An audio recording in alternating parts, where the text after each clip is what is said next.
Hello, everybody, and happy weekend to you all. Welcome back to yet another episode of Saturday Sofa Safari. And today we're going to be embarking on a journey exploring one of my favorite animals of all time. And this particular animal is the largest terrestrial mammal on Earth. Any guesses? All right.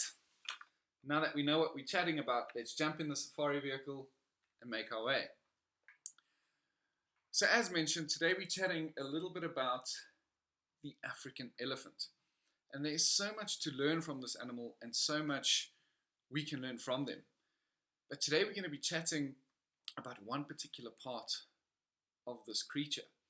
And we are going to be speaking about this animal's path to life, if I may call it that. And without the elephant's trunk, an elephant is nothing really. So today we're chatting about the elephant trunk and the uses thereof. So the trunk is quite a complex tool that this animal has been blessed with. And speaking of this trunk, no one really knows, but on average, there's been guesstimations from the men in white coats, the scientists.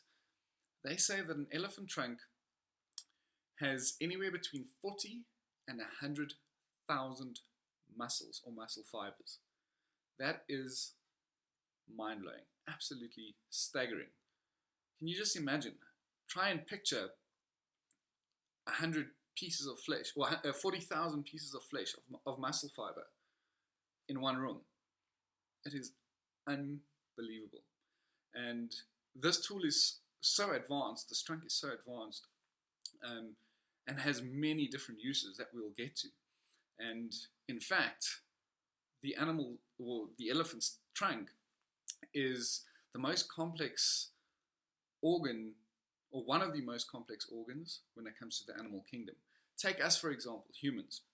We've got about 639 muscles in our entire body, from the top of our head to the tips of our toes. Only 639. Whereas only in one part of this mammoth beast, the trunk, which weighs close to 100 kilograms, has between 40,000 and 100,000 muscles. That is absolutely incredible if you really think of it. And this particular tool is so advanced because it can do the most gentle work. It can pick up individual pieces of fruit or individual leaves while feeding. It can use this trunk for delicate work when it scratches its eye or scratches its ear. But then on the other hand as well, this particular tool is extremely powerful and one you do not want to get coming your way if this animal is upset, because it's believed that this animal can pick up, move, and throw around up to 300 kilograms of weight. So this is either picking up trees to get to fresh grass growing underneath them, or pushed over trees, hitting other animals out their way that are competing for them at a small or limited water source. So an extremely powerful tool, yet still extremely delicate. How beautiful is that? So when it comes to the African elephant and what it uses the strange appendage for, this massive long trunk, is firstly and obviously breathing, because the trunk is an adaptation of the upper lip and the nose, so therefore they obviously use both their mouth and then obviously the trunk to breathe. And as for most animals that roam in the wilds of Africa, the sense of smell is probably one of the most important senses for these animals.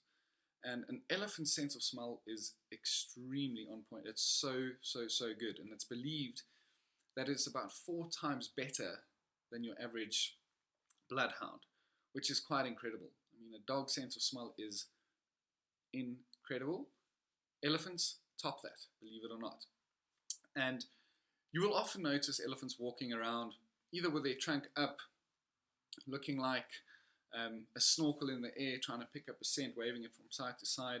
But a lot of the time you see these animals are very subtle when it comes to smelling things around them that they're not too aware of. So us as humans in the vehicle, you'll often see elephants walking, their trunks still lowered down. Sometimes they do pick it up and direct them towards you, but their trunks still lowered down, carrying it low because they're smelling scent on the ground, picking up on other members of the family or other females moving in the area. And you often see this little trunk just flick off to the left, flick off to the right, and just pointing its nostrils in our direction to pick up on the scent coming in from us as humans, blowing in towards their direction, which is quite incredible. Their trunks are also used for another very important part of their life. These animals are extremely social, very gregarious, live in big families, so communication is a big, big, big factor of an elephant's life. And so we can only hear a number of their calls. And in this video, you will hear two of which I speak of. Let's watch.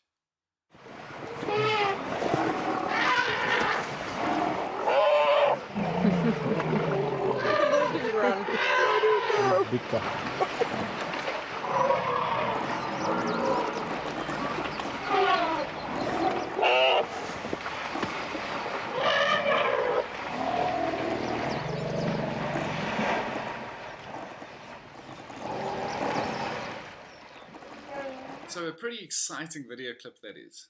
One full of energy, full of life, babies running around going crazy. And as I'd mentioned, we would have heard two of their many different calls. One being the trumpeting, and this is usually when animals are excited or, well, in that case it was, or very aggressive. Trumpeting or stressed, they trumpet and go absolutely mad. Whereas at the end of that clip, we heard that, what we refer to as a guttural rumble. And this isn't produced in the gut. It's produced and generated high up in the trunk and in the nasal cavities, and this is where the sound comes from. And this is more the calming call and just kind of socializing and connecting with individuals within the family. And then for most of the other vocalization, our ears have not developed enough to actually pick up on the calls of elephants. Their hearing has adapted way and far beyond that of which humans has, so we can't pick up on most of the frequencies that these animals communicate in, which is pretty incredible.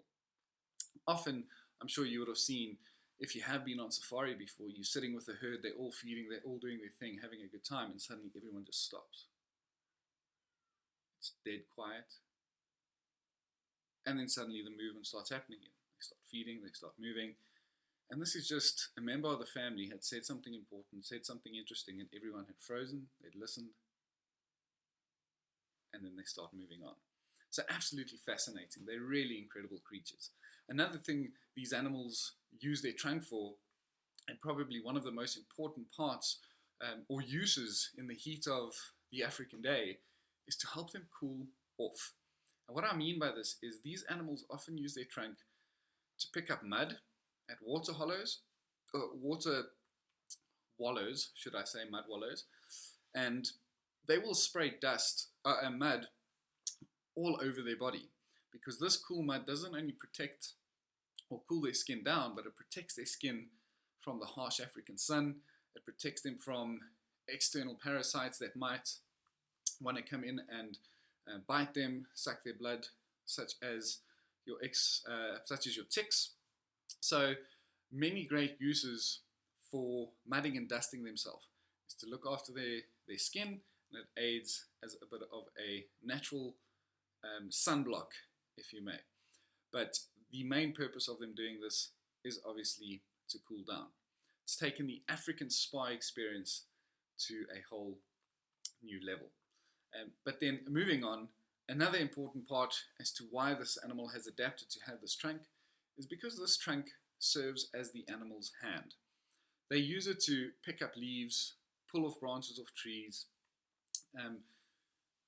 and obviously feed themselves, because for them to either bend down to pick up a blade of grass with their mouth, or to try and stretch high enough to pick up on some leaves on the canopies of trees to eat, this would be extremely challenging. So they've got this long adaptable arm that they have, which is extremely dexterous, in which they can break off leaves, pull up grass, uproot trees, as I'd mentioned, an extremely powerful tool, in order to bring the food into their mouth. And then lastly, what we're going to chat about is these animals use these trunks to obviously aid themselves when it comes to drinking water. So quite interesting, and I think a lot of people don't know this who have not been on safari before. Elephants don't use their trunks to drink per se. What happens is these animals will suck up water into their trunk, and this to me is an absolutely mind-blowing fact. These animals can hold between 8, obviously depending on their age, their size, but an average elephant can hold between 8 to 12 liters of water in their trunk once they've drawn it in. Can you just imagine? That is a lot of water. It'll literally take two elephants to take 6 to 7 sips each out of your bathtub, and your full bathtub, which is on average bathtub, can hold about 150 liters of water. They can empty your bathtub within 5 minutes. It's pretty incredible to think. When you sit and watch these animals drinking, you say, oh, the elephant took 5 sips of water. He mustn't have been that thirsty. If you then understand how much water they can actually hold in their trunk, that is 50 to 60 liters of water that they've just taken in, it's absolutely mind-blowing. But what I was saying is what these animals do is they'll suck water up into their trunk, and as we would with a straw, we'd suck into a straw, and if you close the top end of the straw and pull it out the water, that pressure from your thumb on top of it is causing a suction, and therefore the water cannot and will not fall out of the straw until you release your thumb. And this is how an elephant's trunk works. They'll draw water into the trunk, and with this very complex muscle system that is within these trunks, they will pinch close the top of the trunk. This then obviously holds the water won't fall out the trunk. They then curl it around, point their nostrils into their mouth, and then squirt up to 10 to 12 liters of water into their mouth at any given time.